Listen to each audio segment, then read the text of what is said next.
কতটা নিষ্ঠুর বাস্তবতা যে তুমি না চাইতেই অফুরন্ত ভালোবাসা পেয়ে যাচ্ছ। মন খারাপ থাকলে সহজেই আমার সঙ্গ পেয়ে যাও, কথা বলার জন্য আমার মতো মানুষকে পেয়ে যাও। কতটা সৌভাগ্য তোমার। আর এদিকে আমার বেলায় দেখো, তুমি আমার ভাগ্যেই নেই। তাই তো এটা আমার চরম দুর্ভাগ্য। কিন্তু তুমি আমার নির্ণয়ে আগেও যেমন ছিলে, এখনও আছো।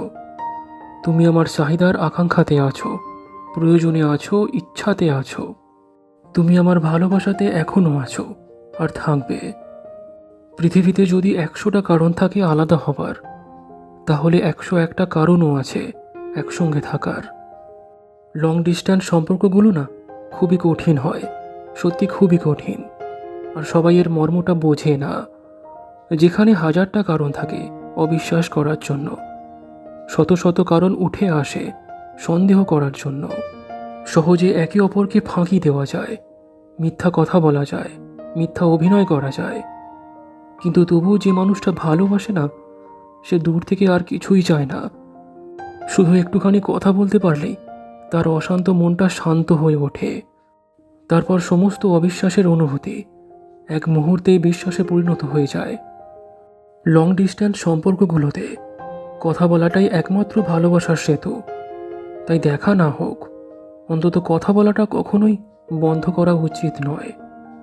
নিজের মানুষটার সাথে দেখা হয় না, কথাও হয় না। ব্যাপারটা খুবই আবেগীয়, কষ্টদায়ক। সবাই এটা বুঝবে না।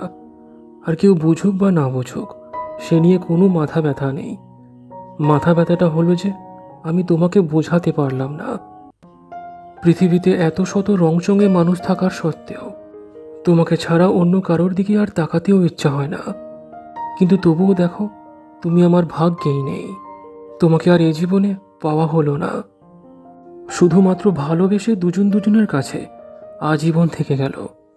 এই জিনিসটা পুরোপুরি সত্যি নয়, এটা একটা কাল্পনিক গল্প। ভালোবাসার পর যে অনুভূতির নাটক অথবা অত্যাচারগুলো শুরু হয়, সেইগুলোকে সবাই সামলাতে পারে না কিংবা কাটিয়ে উঠতে পারে না। তাই তো একসঙ্গে থাকতে হলে না, যেমন পর্যাপ্ত টাকা পয়সার দরকার, তেমন যথেষ্ট জ্ঞান বুদ্ধিরও দরকার।